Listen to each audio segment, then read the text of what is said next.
Baka di nyo pa alam ito, oh. Sige, susin. Oh.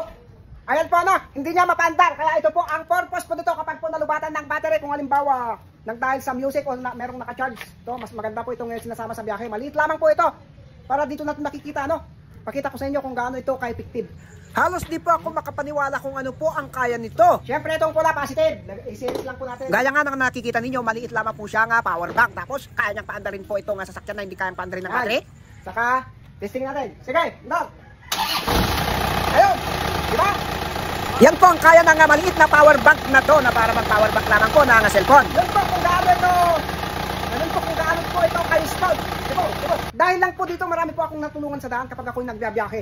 Ayan po, meron pa po siyang flashlight. Ayan. Astig ano? At syempre po, meron din po siyang power bank. Abay, magandang power bank po ito. Malaki. Syempre marami po siyang ma-charge sa cellphone. At kung power bank ang hinahanap na pang maramihang cellphone ang kaya niyang i-charge, abay, ito na. Yung sasakyan nga, napaandar niya yung makina na ang battery. Ito lang pa kaya mga cellphone na to. Sulit na sulit po ito. Meron ka ng power bank.